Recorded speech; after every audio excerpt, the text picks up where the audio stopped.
All right, ladies and gentlemen, welcome to my second lecture in this series on computational representation theory.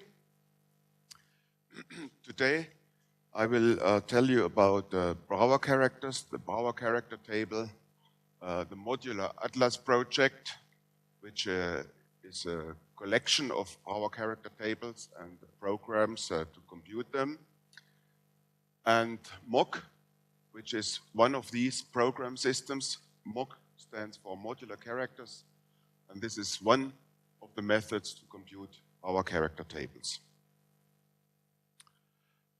As yesterday, for the time being, G is a finite group and F a field. No restrictions on the characteristics so far. Except from now on, we assume that it's algebraically closed and of characteristic P, of prime characteristic P. And now if we have an F representation in G of degree D, I told you yesterday what the character is. So the character of this, so we have a representation X from G to GLV, and the character of X is a map from G to F, which sends an element G to the trace of the representing matrix. And if you remember, this is nothing but the sum of the eigenvalues of this matrix, or this, this invertible linear map. Yeah?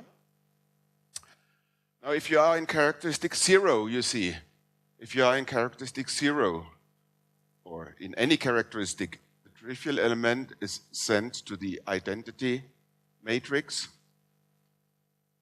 Yeah, let's think of matrix representations of degree D, the identity matrix of degree D, and its trace is of course D if the characteristic is 0. But if the characteristic is not equal to 0, then this D is a number inside F, so it only gives the degree modulo D, modulo P. Yeah? So this is one of the drawbacks of this character, which can be overcome by considering Brauer characters. So instead of this trace function, what we do is we consistently lift the eigenvalues of this matrix to complex numbers. And this can only be done consistently if we look at elements whose order is not divisible by P. So GP prime is the set of elements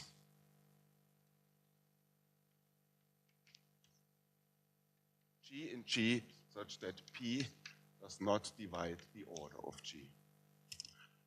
Okay? Or G is P regular. Okay, now you can write the order of G as P to the A times M, with M relatively prime to P, and you take your favorite complex mth root of unity, which is primitive. And then you look at the algebraic integers in the field generated by this root of unity. So this is a nice ring. And you can choose a ring homomorphism alpha, which sends this ring R into F by sending theta to any primitive mth root of unity theta bar in F. And such a primitive mth root of unity exists because M is prime to P. M is prime to P. And in particular, the restriction of alpha to this subgroup of the units of R generated by zeta is injective. So the mth roots of unity in R and in F are in one-to-one correspondence. Now the Brauer character, I call it phi x, which goes from GP prime to G to C. So if you take an element G, so this is the sum of the lifted eigenvalues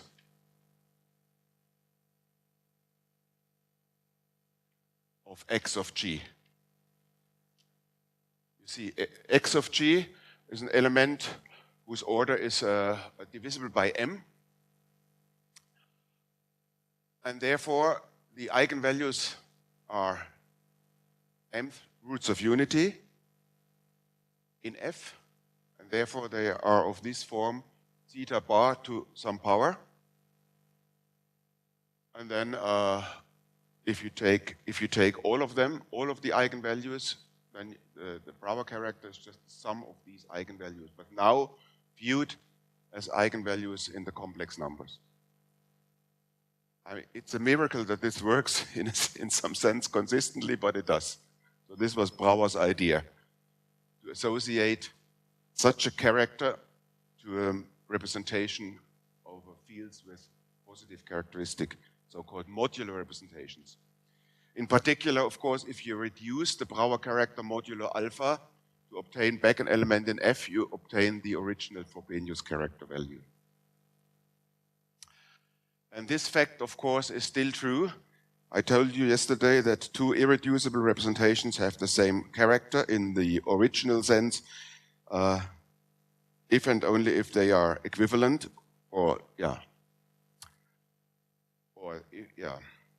And the same holds, of course, for the Brauer characters.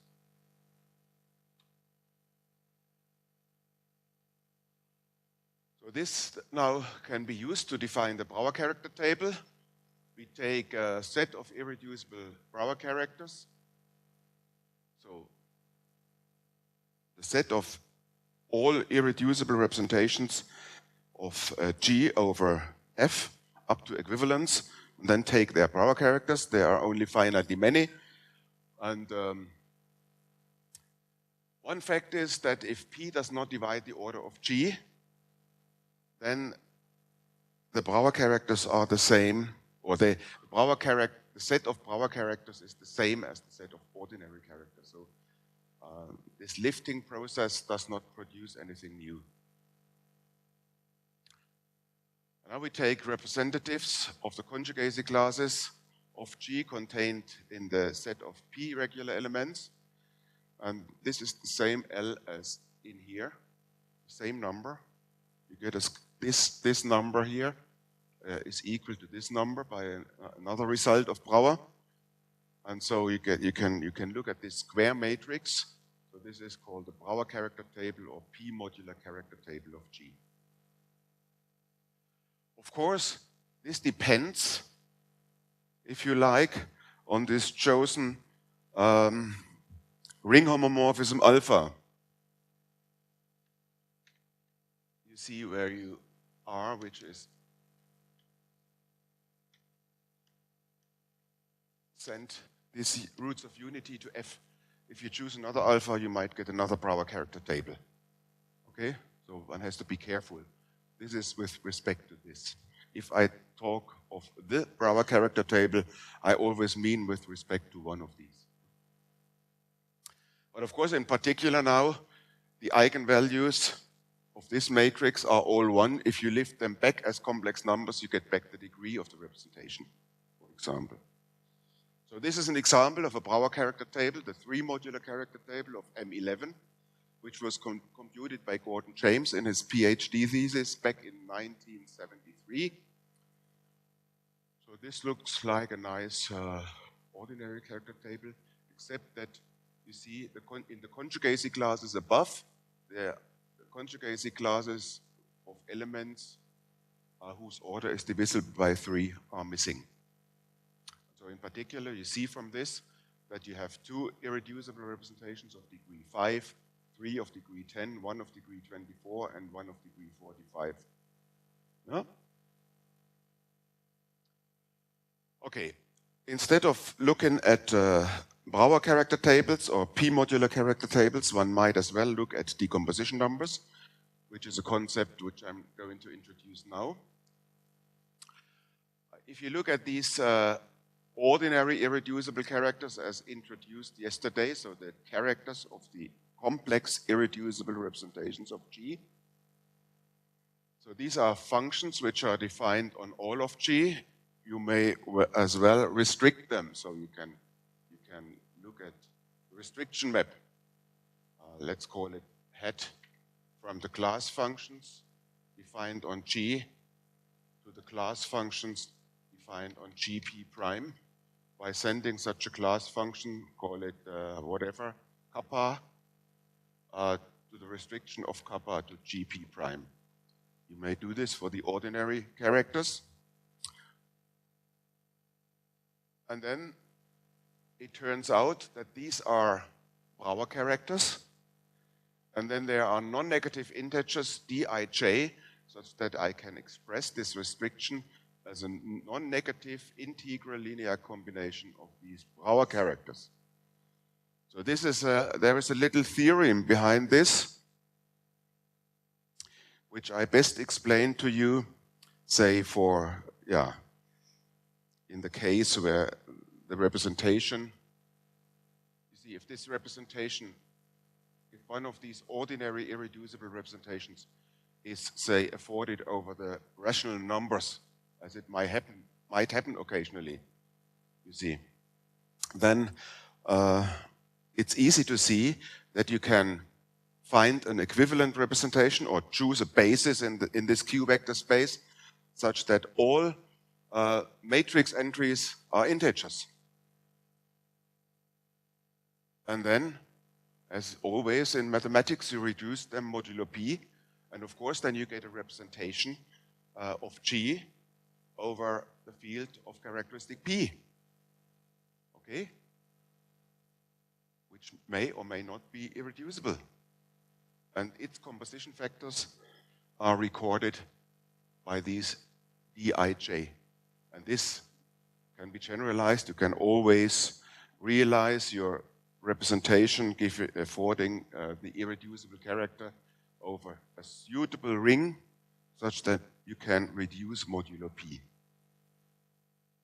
and obtain a representation over F. And therefore, these are called the decomposition numbers of G modulo P, because in a sense they record how an ordinary irreducible representation decomposes into composition factors if you reduce it modulo P. And this is the decomposition matrix, the matrix of these numbers. And you see as this L is the number of conjugacy classes of P prime elements, and this K is the number of all conjugacy classes. L is at most equal to K. And if L is equal to K, this is the case when P does not divide the order of G if and only if, and then you get the square matrix, and the decomposition numbers are just, the matrix of decomposition numbers is just the identity matrix. As the set of irreducible Brauer characters is linearly independent, these decomposition numbers are uniquely determined.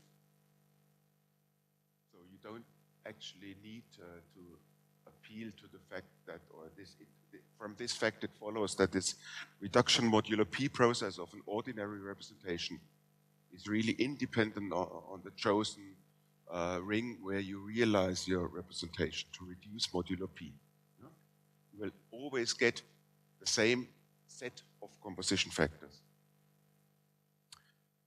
Another fact is the elementary divisors of D are all one, which can be phrased in the sense that if you look at the following map, so instead of C of G, you take Z of the irreducible, so the generalized characters, generalized ordinary characters, and if you like, you go to the set of generalized Brauer characters.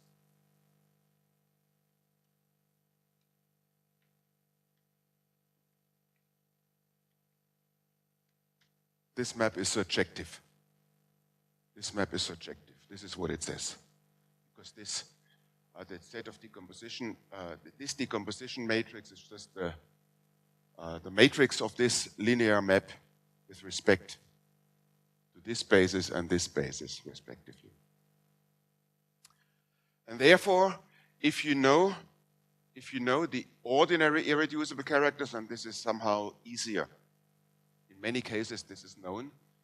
And the decomposition numbers, if you know this and the decomposition numbers, it's easy to find the irreducible Brauer characters just by inverting this surjective irreducible map. Yeah. So the decomposition map has a left or a right inverse. I always forget. Anyway, one of these. Yeah.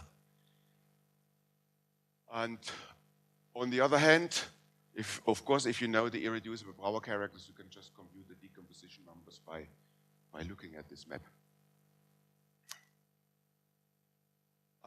Another fact which is quite interesting, if G is a p-soluble group, then D has a quite interesting shape. It consists of an L by L identity matrix, and below there are some other entries which are not really that important because, well, so this is the Fong's-Won theorem, the fact that the decomposition matrix for p-soluble groups has this shape, but it means that every representation over the field F of characteristic P can be lifted, every irreducible representation can be lifted to an ordinary representation. So here's the decomposition matrix of M11 with respect to the prime number 3. I forgot to mention it on this slide, of course, but it refers to the slide, to the previous slide. So here you have the degrees of the ordinary irreducible characters, and here you have the degrees of the 3 modular irreducible characters. And so this line, for example, this row, tells you that if you take this 11-dimensional character of M11 and you reduce it modulo 3, it will have a composition factor of degree 1, which corresponds to a trivial representation, and 2 composition factors of degree 5, which are not equivalent.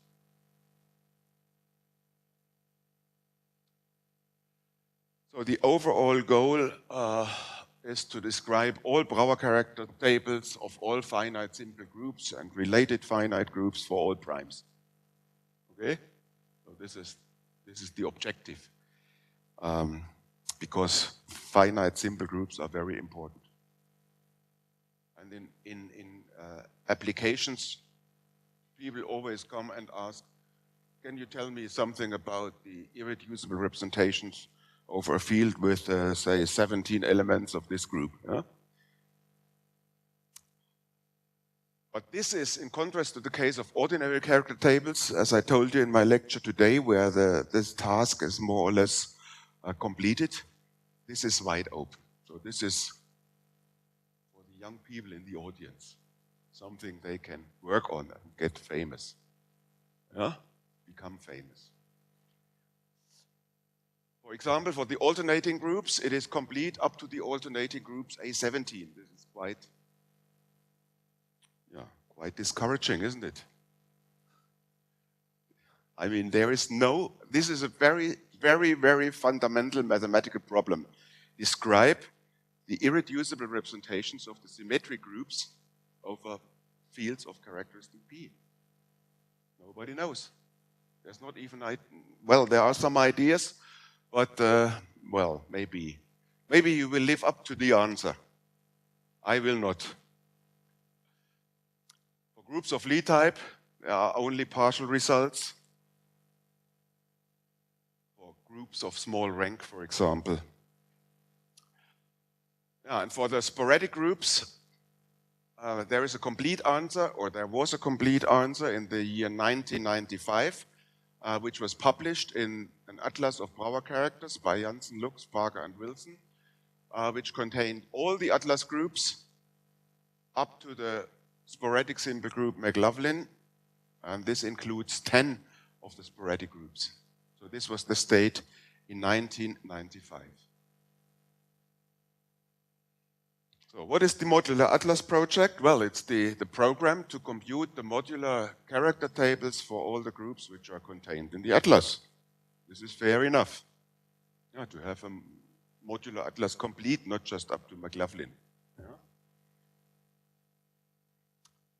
Well, it started with a PhD thesis of Gordon James on the modular groups in 1973. I have already mentioned this. So this project, the Modular Atlas project,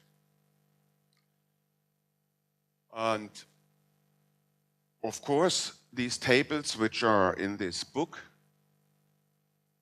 in the book by Janssen and his co-authors, are also contained in the web, on our homepage of the Modular Atlas project. So this is the homepage of the Modular Atlas project.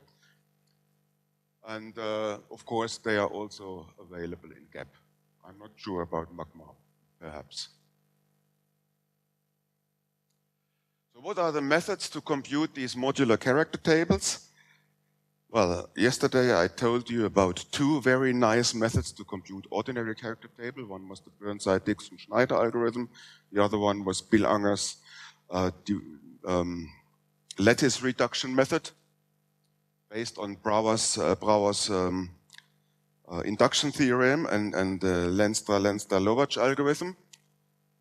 Here, there is no really method, no principal method. So there are many methods and one should try everything, and many times one uses all of these methods. One is to use GAP to produce some group theoretical information.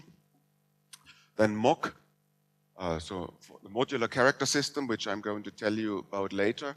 Then the METEX, this will be the contents of my next lecture tomorrow, and condensation will be the lecture after that. Okay? So here are names of some people who are involved in this project in reverse lexicographical order, because Rob Wilson always complains that he comes last if you use lexicographic order, you see. But this time I come last. They don't matter. I don't mind. Yeah. So, and probably there are some people I forgot. For example, recently a student of mine got involved, Lukas Gerhard, but his name will be on another slide. So, but many of these people have left university. Felix Nöske has left university, Max Neunhofer has left university, Jürgen Müller has left university. So all these three people have been at my department for some time in the past. And yes, anyway, so there is a lot of things the young people here in the audience can start with. Okay, let me just tell you about the state of the art today. Okay, so I already mentioned that for these 10 groups of size up to the McLaughlin group, these were already contained in this Atlas of Brauer Characters book by Janssen, Nux, Parker, and Wilson back in 1995. And since then, another 9 groups have been completed.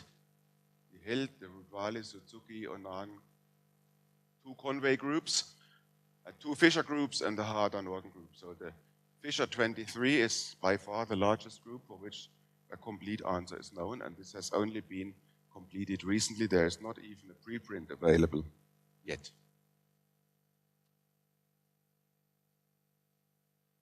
What remains to be done? So if you want to get involved, you look at this table very closely and you decide, I want to do the Fisher 24 modulo 7, then I can tell you how to start. Yeah? So these are the characteristics of the primes P for which the answer is not completely known. These are the primes P for these groups for which the answer is known. So even for the monster and for the baby monster, there are some primes for which we have a complete answer. This is due to the fact that these primes divide the group order only once. And then there are much more sophisticated methods available due to the theory of blocks with cyclic defect groups, which I'm not going to tell you about. And here are some remarks. So the star means these are known up to condensation, and what this exactly means I will tell you in my 4th lecture. So there is a very good approximation to the decomposition numbers, which is believed to be complete, but there is not, in the mathematical sense, a complete proof yet. And for these deckers here, this means we have a cyclic defect group, so all these primes divide the group order only once, and we know the degrees of the irreducible representations, but not completely all the Brauer character values due to some subtleties. So the real hard problems that are left are for the monster and for the baby monster. I will tell you on the next slide that there is some hope to complete the Thomson group, and also a lot has been done for the Conway group modulo 5 and for the other primes. So if you would ask me, I think it is possible that I will see all the decomposition matrices up to Fisher 24 prime perhaps, maybe not for, maybe up to J4 say, but never for the monster and for the baby monster. That is completely out of reach with the methods used today. We need completely different theory. Okay.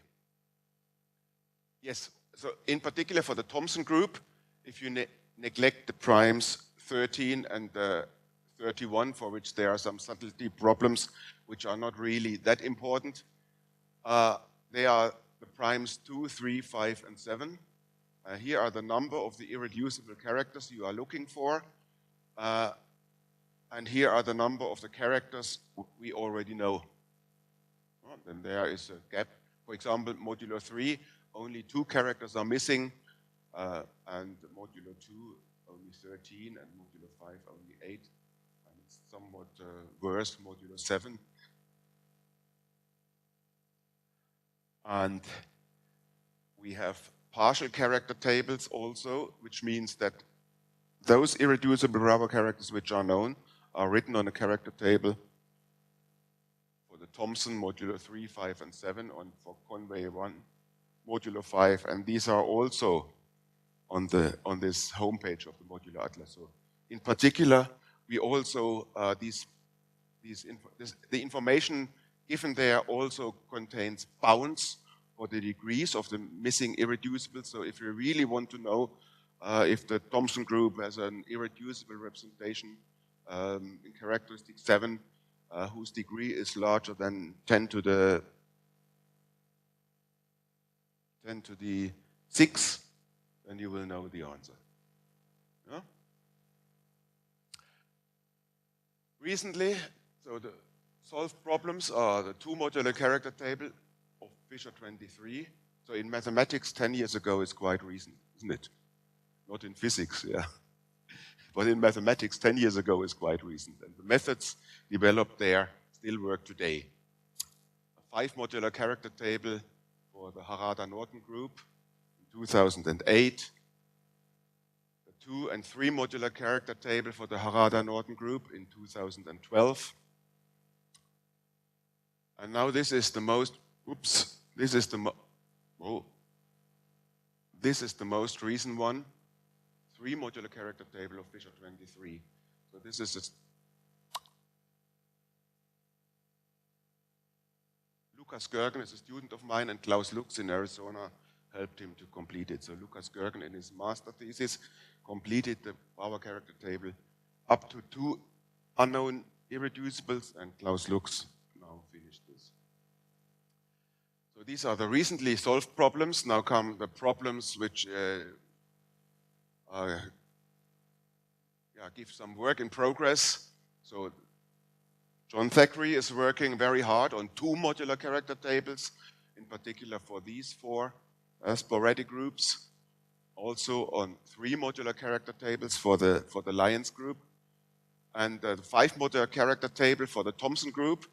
Some time ago, John Carlson, Felix Nöske, Klaus Lux, and I have developed a program, a project, if you like, to complete this table, but we haven't found the time to really complete it, but we know how to do it, at least in principle.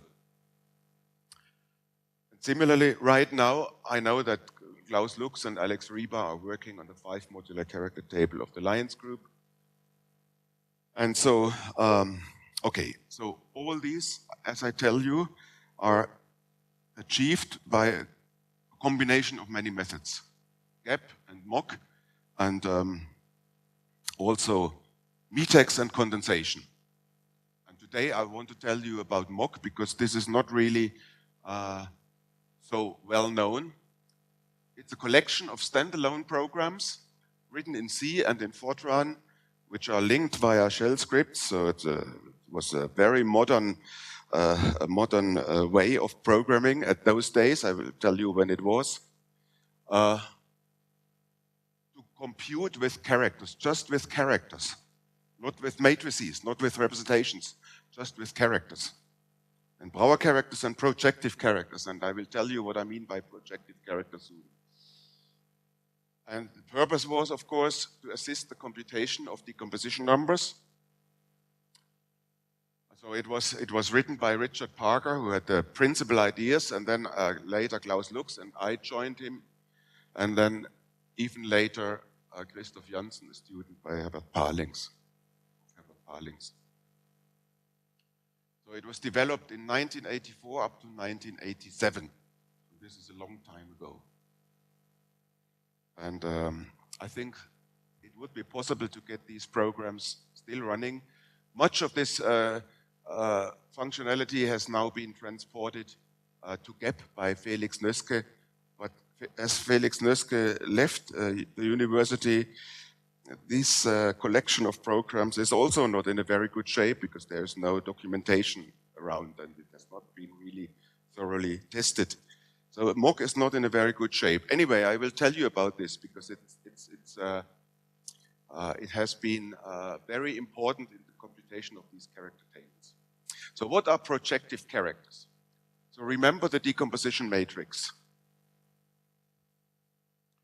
So for example, if you would look at the decomposition matrix of A5, modulo 5, say, you would find something like this.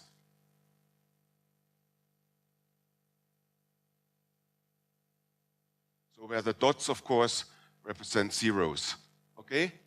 And where I don't have written dots, well, yes, now. So this is, it has 3 columns, which means that we have a representation of degree 1, one of degree 3, and one of degree 5, okay? And as I told you, the rows of this decomposition matrix can be interpreted as giving the decompositions of representations reduced modulo P. Projective characters give an interpretation of the columns. If you look at the columns can be read as coefficients in linear combinations of ordinary characters, like here. And such a character, such an ordinary character, which is coming from a column of the decomposition matrix, is called a projective indecomposable character associated with the irreducible Brauer character, which corresponds to this, to the column. And then we have for each of these irreducible Brauer character, we get a PIM, which is an ordinary character, and the projective character is just a sum, non-negative integral linear combination of PIMs. The point is that it's easier to produce projective characters than it is to produce Brauer characters for many groups. So instead of producing Brauer characters, we produce projective characters and then try to recover what might be the PIMs and find the columns of the decomposition matrix instead of its rows. So this is one of the principal ideas. Yeah, so expanding any projective character as in the basis of irreducible characters, we get a sum of columns. And if we are lucky and produce projective characters from which we somehow can deduce that they must be columns. We have found the columns of the decomposition matrix. Okay, second ingredient is the orthogonality relations. So we have the generalized Brauer characters, all integral linear combinations of the irreducible Brauer characters. We have a similar set consisting of all the integral linear combinations of the PIMs, projective indecomposable characters. So if you like, all C linear combinations of the columns of the decomposition matrix. But now these two sets of, these are free abelian groups of rank L, but they are different. One is defined as a subset of the class functions on the elements of P prime order, and the other one is a subset of the class functions on all of G. Yeah. But we can define still an inner product or a pairing now between these two sets, a pairing, by just using the usual inner product, which I have introduced to you yesterday, except that we restrict to the set of elements of prime order.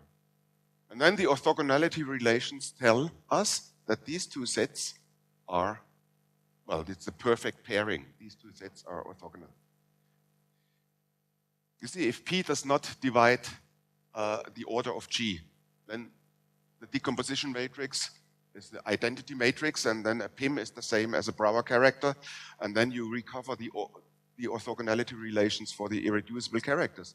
But now the point is that you have two sets you have to consider. There is no orthogonality relation, not an easy orthogonality relation involved for the irreducible Brauer characters, nor is there one for the set of PIMs. You have to look at both sets. Now, what is a basic set of Brauer characters? This is just any C basis of consisting of Brauer characters. So a subset of the Brauer characters, which need not be irreducible, but which form a basis of the set of generalized Brauer characters, and a similar basic set of projective characters is such a C basis.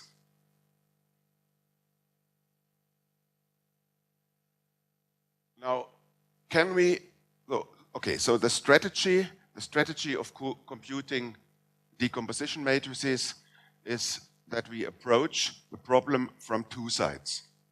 We compute projective characters, we compute Brauer characters, but we have no means of showing that they are irreducible, as we had in the ordinary case. In the ordinary case, if you have a character, you compute its norm, and if it's 1, it's irreducible. We don't have this mean. Yeah? But we approach this from two sides. Then we can check whether we have found basic sets by computing this matrix of inner product, of this matrix of the pairing between the first set and the second set. If this is square, of course, it needs to be square, otherwise it could not be a basis. So the sets BB and BP have to have L elements each, and we know the L beforehand. We start. The L is the number of conjugacy classes of P prime elements. So if this is square and invertible over the integers, and this is something we can test. Namely, well, anyway, this is a basis of these free abelian group we are looking at. This is a subset. We can express this subset in this basis with coefficients in a matrix X1, and we can express, similarly, we can express the given set of projective characters in its basis, at least in principle. We don't know these. So this is just the proof that if we knew these, we could do this. And then it's easy to see that U is just, by the orthogonality relations, U is just the product of these two matrices, and then U is invertible if and only if each of these two are invertible over the integers, and if and only if both of these are basic sets. So this is something we can test. Now, how do we construct Brauer characters? Well, there are a collection of methods to construct Brauer characters. If you have an ordinary character, we restrict it to the P regular classes, we get a Brauer character. If you induce a Brauer character of a subgroup, we get a Brauer character where the induction formula is exactly the same as the one I told you yesterday. And if we have two Brauer characters, their product is again a Brauer character. So this is something we can do.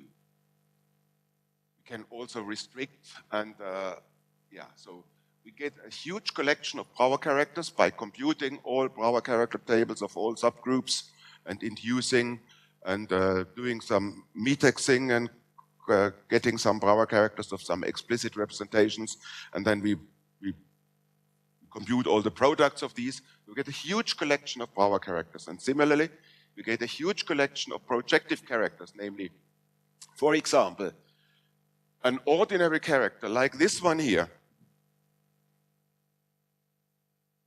This is a PIM in its own right, because in the column, it's the only character occurring.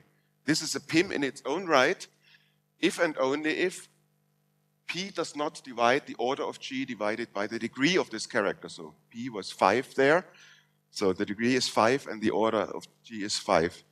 So this is something we see from the character degree, from the ordinary character table. And in this case, another theorem of Brauer tells you that this PIM is not contained in any other PIM as a constituent. So therefore, the corresponding column of the decomposition matrix consists of zeros, except for this one block. So this is something we know from the theory. And usually in an ordinary character table, you have many of these characters, defect 0 characters.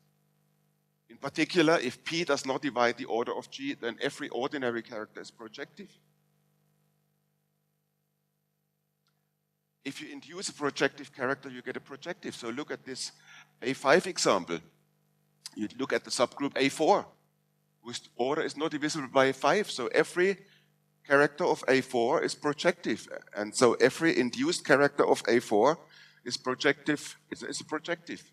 For example, if you induce some characters of A4, you get this one. And you get this one. Just by inducing characters of A4. Okay? And these two already tell you what the decomposition matrix is, because the first column must be a PIM because of this result. It cannot split into two PIMs because otherwise this would be not valid. And because we already know that this row must contain zeros except for this one, we know that we have to remove this one, and then we get the decomposition matrix. Isn't that nice? So this is the basic idea behind MOC. And if you have a Brauer character and the projective character, then you take the product and expand it by 0 on outside of GP prime, you get a projective character. So the principal MOC strategy is compute sets of Brauer characters and sets of projective characters with the constructions above. And then we select what we think are basic sets. We compute these. So we select those characters which are smallest degree, and we select those projectives which are sparse when you expand them in terms of ordinary characters, and which are, of course, linearly independent. And then in most of the cases, we get basic sets this way. Otherwise, we produce new characters. Okay, and now if we have a basic set, we know that there are two matrices, x1 and x2, which are unknown, which sort of express this basic set into the set of irreducible characters and the other way around. But there are restrictions. So U is U must factor. So we try to find all these factorizations of U. But this is too hard in general because there are too many of them, but there are restrictions. So this is just, if you think of it, this is a matrix of integers, and this is an unknown matrix of integers. So this is a sort of equation so a linear programming equation, not linear. I mean, it's not linear because it involves this inverse. But anyway, so it just expresses the fact that inner product of any Brauer character with any PIM is non-negative, an integer. And similar this. So these are the restrictions we have, and from these restrictions we try to determine x1 and x2. And this works in many cases, for example, if U is sparse. If we are already very close to the irreducible Brauer characters and the PIMs in our basic sets. But in particular, if G is P-soluble, this strategy will always find the decomposition matrix. Always, because by the Fong's one theorem. Yeah, so this is